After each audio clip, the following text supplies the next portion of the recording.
گبری ردیف استاد عبدالله دوامی. گبر یک واژه جدید در فارسی جدید هست، در فارسی دری، به معنی زرتشتی. گبر که گور یا گاور هم گفته میشه، بعضی ها فکر میکردن که این از کافر اومده، راستش که درست نیست و برمیگرده به یک واژه‌ای که ریشش به معنی مرد هست و به زرتشتیان گفته میشه. بعدها به عنوان یک لغت توهین‌آمیز به غیر مسلمانان اطلاق شد و تمام کسانی که دینی غیر از اسلام دارند. گبری یا گبریانه که یه نسبت یا یانه نسبت به گبر هست، یا واژه گوری لهجه زرتشتیان ایران رو بهش میگن. شاردن در تاریخ خودش میاره که زرتشتیان رو در هند پارسی گوین و در ایران گبر یا گور. گبری از گوشه های مهم تعزیه در ایران به شمار میره که معمولاً کسی که نقش زینب کبرا رو بازی میکنه در این گوشه به اجرا میپردازه. از گوشه های مهم آواز ابوعطا هست، معمولاً بعد از حجاز قرار میگیره، در توالی گوشه های شمالی یا شمالی چهارباغ، گبری و رامکلی قرار گرفته. گاهی برخی اون رو در دشتی هم آوردن به واسطه یه حالت حرکتیش میتونه در دشتی هم انگار اجرا بشه و همونطور که پیشتر هم گفته شد شروعش دقیقاً نسبت داره با همون تصنیف عارف قزوینی، تصنیف از خون جوانان وطن لاله دمیده که همچین حالتی داره.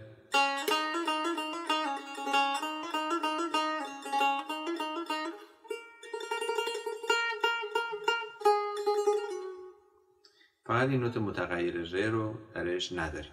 وزیری میگه که گوشه گبری فاقد نوت متغیر هست از درجه 4 شور، یعنی حالا اگر بگیم شور صلح از نوت 2 شروع میشه و شاهد در اون تغییری نمیکنه و نخستین ایستش درجه 1 گام، یعنی همون صلح هست.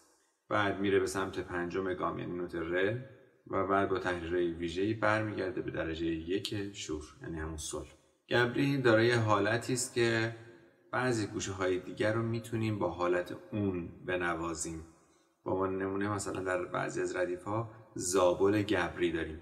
مثلا در گوشه زابل 4 یا 3 ما اگر اون گردش ملودی که در گبری میبینیم رو اجرا کنیم، گبری زابل یا زابل گبری رو به وجود میاریم. این نظریه مربوط به استاد فرامرز پایبر هست. اشعار گبری بر وزن مفاعیلون مفاعیلون فعولون یا مفاعیلون مفاعیلون مفاعیل که وزن 2 بیتی به شمار میره هست که هزج مسدس محذوفه. در این اجرا استاد عبدالله دوامی مصرع یا لخت 4 شعر حافظ رو در نظر نگرفتند که ای صوفی شرابانگه شود صاف که در شیشه بماند اربعینی، که در شیشه بماند اربعینی رو در نظر نگرفتن و جای اون یک لخت از شعر حاطف اصفهانی رو که به این شکل هست ای گم شده دل کجات جویم استفاده شده که این برمیگرده به کهنسالی استاد و اینکه شاید اون لحظه این مصرع فراموشش رو شد.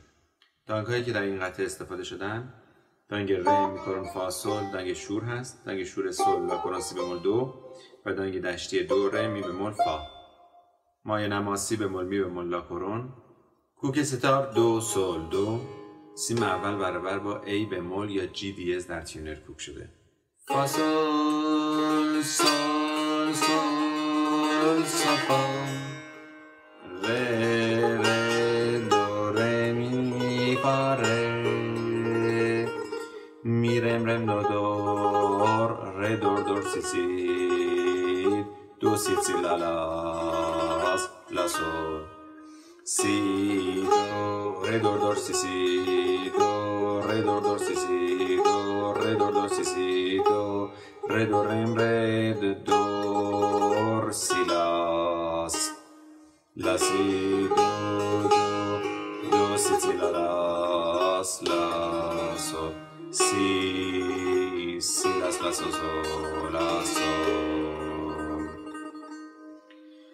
سی سی دو ره ره ره ره ره دو سی ره دو ره می ره ره دو ره می ره ره دو ره می ره ره دو ره می ره ره دو ره می ره ره دو ره می ره می ره دوس سی دو ره دو دو سی دو ره دو دو سی دو ره دو دو سی دو ره می ره سی لاس لا سی دو سی سی لا سی دو ره دو سی لاس سولا سی لاس لا سولا سی دو سی سی لاس لا سو سولا سو. ابتدا از نقطه فا و سل شروع میکنیم. حالت اصلی گبری که شبیه خسرو شیرین هست انجام میشه. فا سل سل. اینجا کنده ریز داریم، بعدی کمان ریز داریم، اشاره به عقب و برگشت و بعد ریز اشاره به لا. سل فا دوم میاد روی ره ره ره دو ره می فا ره مفا ایلان مفا ایلان مفا ایل.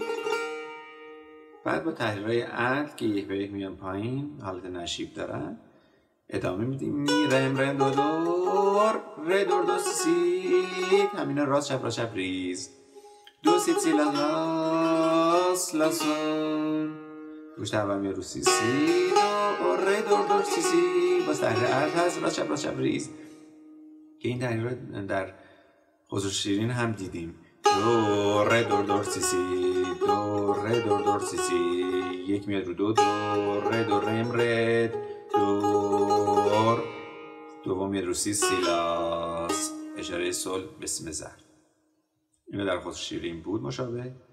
بعدش لخت دوم دوباره با حالت دیگه‌ای تکرار میشه. لا سی دو دو دو سی سی لا لاس دوم میاد رو لا لاس. یه خورده تحریر داشتیم راست چپ راست راست لاس سی حال تحریر عد سی لاس لاس و سل راست چپ تکریز سل از سی سی سی دو ره ره ره ره ره دو سی ره. ببینیم خیلی شباهت به آواز دشتی داره. انگشت اول میاد روی دو تحریرهای دشتی رو میبینیم. دو ره می ره ره دو ره می ره ره دو ره می ره ره دو ره می ره ره دو. اسم این تحریر رو من دشتی گذاشتم به دلیل اینکه در آواز دشتی زیاد استفاده میشن. راست چپ راست چپ راست راست چپ راست چپ راست راست چپ راست چپ. اجرای این تحریر دشتی هم خیلی اهمیت داره به خاطر اینکه یه دفعه یک راست بین راست چپ ها میفته. راست چپ راست چپ راست راست چپ راست چپ راست راست چپ راست چپ.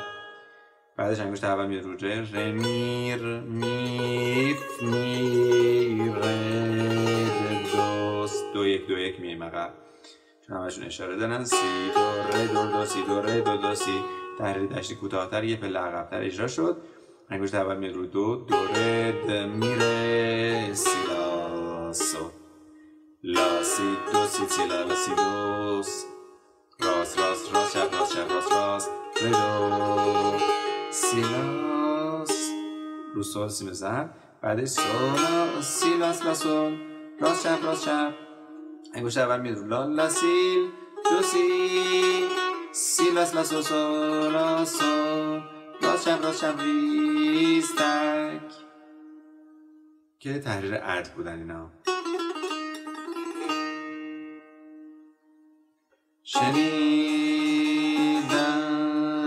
رهروی در سرزمینی همی گفتین معما با